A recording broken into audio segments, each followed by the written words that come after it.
मैं थोड़ा सा अवगत कराना चाहूँगा कि यहाँ पे जो राष्ट्र है वह एक भौगोलिक सीमा वाली राष्ट्र नहीं। राष्ट्र जो देश बोलते हैं, राष्ट्र बोलते हैं, उसको अगर पॉलिटिकली हम लोग देखें तो उसको कंट्री को एक राज्य बोला जाता है। जैसे आपने सुना होगा संयुक्त राज्य अमेरिका,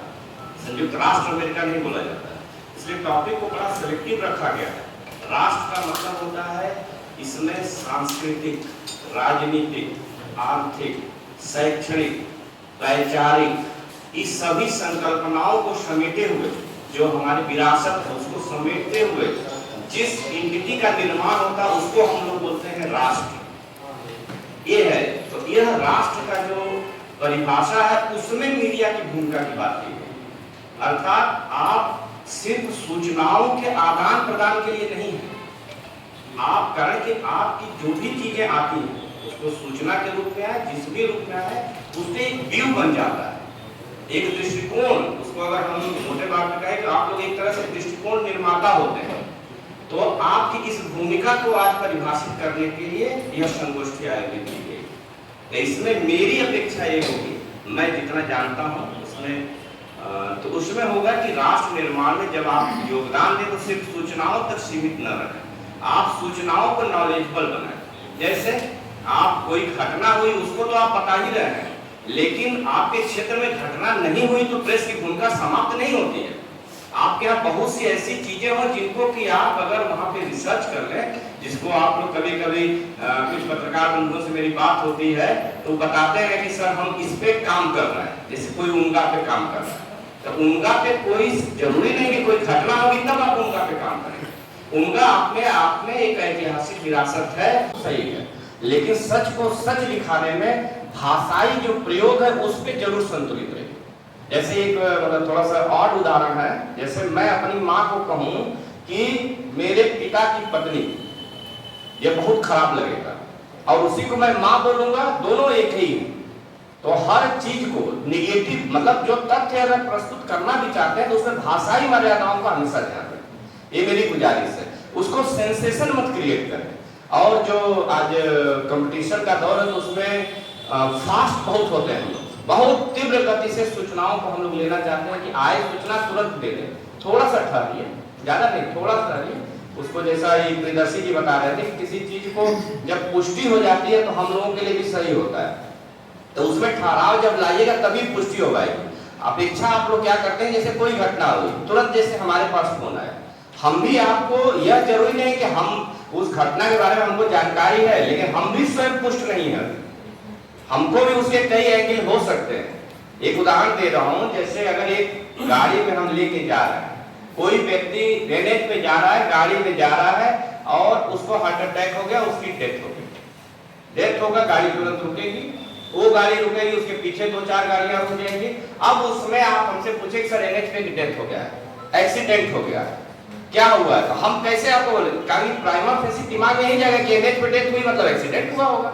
लेकिन हुआ क्या था भाई, उसका हार्ट अटैक हो गया। ये नॉर्मल चीज थी, लेकिन उसमें कुछ लोग बिना पूछ रहे, चूंकि एनएच पे हुआ है अब हो गया कि एक्सीडेंट हुआ। इसी तरह कहीं पे कुछ भी होता है थोड़ा सा ठहराव लाइए और हमसे भी पूछिए, हम बताने के लिए तैयार है, लेकिन हम भी उन चीजों को पुष्ट करके ही बताते हैं, कारण कि हमारी जो बातें होती है, जैसा बीच में जिला पदाधिकारी महोदय ने बोला, वो लगभग किसी न किसी पेपर में तो मिल जाता है, लेकिन इसकी बड़ी कमी रहती है कि बच्चों को हम कोई कहानी, कोई जो होता है अंतर बताने वाला या कुछ ऐसा डॉटेड टाइप का है जो आज के डेट में कॉन्वेंट स्कूलों में चला गया है, ड्राइंग वगैरह करने का, वो सब चीजें पहले पेपर में अगर आए डेली या हफ्ते में 3-4 दिन भी आए तो आपके पाठक भी, भविष्य के पाठक भी तैयार होंगे और हम लोगों के लिए मोबाइल से थोड़ा बच्चों को हम लोग दूर कर पाएंगे। तो सर का ये बहुमूल्य सुझाव मिला, और जो भाषाई शुद्धता के बारे में सबने बोला, कारण कि पेपर में आप लोग यूज करते हैं, आप लोग सामान्य भाषा को यूज करते हैं और उसको एक कहा जाता है इंग्लिश के रूप, इंग्लिश नहीं, इंग्लिश, हिंदी और इंग्लिश का मिक्स, एटीट्यूड हम लिखिए, और वो मतलब क्या बोलते हैं, एड्रेस लिख दिए, पता की जगह एड्रेस लिख दीजिए। तो सर का जो पाठक के रूप में, ये हमेशा आप ध्यान रखिए, पाठक के रूप में सर का ये सब जो सराहनीय सुझाव रहा और उसको आप कितना अपनाएंगे तो राष्ट्र निर्माण में वो बहुत ही महत्वपूर्ण भूमिका निभाएगा और इस संगोष्ठी की सार्थकता भी बढ़ेगी। और उसके बाद जिला पदाधिकारी महोदय ने जो आपकी संपूर्ण एक्टिविटी में और कैसे मीडिया को राष्ट्र निर्माण में एक छोटे छोटे तथ्यों के माध्यम से उनकी भूमिका को बृहद किया जा सकता है, उससे सर ने प्रकाश डाला और आपके अभी तक के कृत्य वो राष्ट्र निर्माण में पूर्ण रूप से सहयोगी रहे हैं। सर ने आप लोगों के कार्य को अप्रिशिएट भी किया और सराहना भी की कि आप लोगों के द्वारा जो काम 2.5 साल में हुआ है, सर का जितना भी समय से उन्होंने देखा है और अभी तक जितने भी बड़े बड़े इवेंट हुए हैं, जैसा भी इवेंट हो, चाहे धार्मिक हो या कोई राजनीतिक इवेंट हो या कुछ भी हो, उसमें जो आप लोगों की भूमिका रही है वह मतलब चिन्हित करने वाली भूमिका रही है कि नहीं, यहाँ की मीडिया ऐसी है कि जो चीजों को ज्ञान भी देती है और प्लस समय रहते हुए हम लोग को सतर्क भी करती है। जिला पदाधिकारी महोदय के द्वारा ये बातें जो बताई गई और जो कुछ लोग मिलने की बातें बोल रहे थे, तो हम सर इस बात से सहमत नहीं है कि सर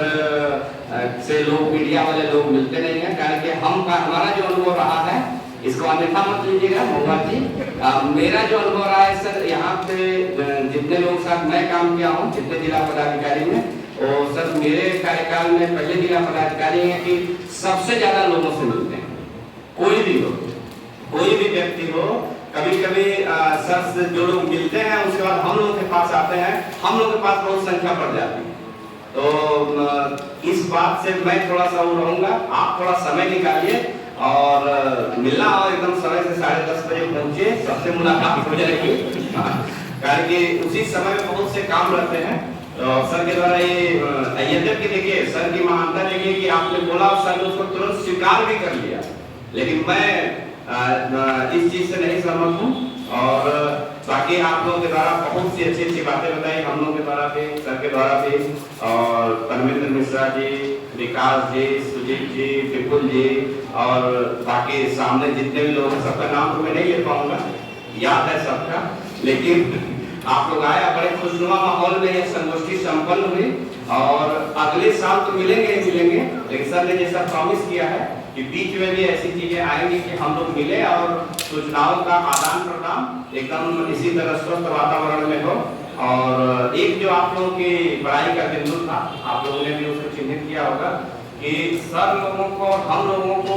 किसी खबर के बारे में होता है कभी तथ्यात्मक भूल हो गई तो दूसरे मीडिया वाले उस तथ्यात्मक भूल को सुधार देते हैं। तो यह पता लगता है कि आप भी एक पारिवारिक रूप से रहते हैं और हम लोगों को भी परिवार समझते हैं। तो परिवार में जितने भी लोग होते हैं उन मतलब सभी लोगों की रिस्पॉन्सिबिलिटी होती है कि एक दूसरे की जो भी कमियां हो उसको सुधारात्मक रूप से हम लेके आगे बढ़े। और इसका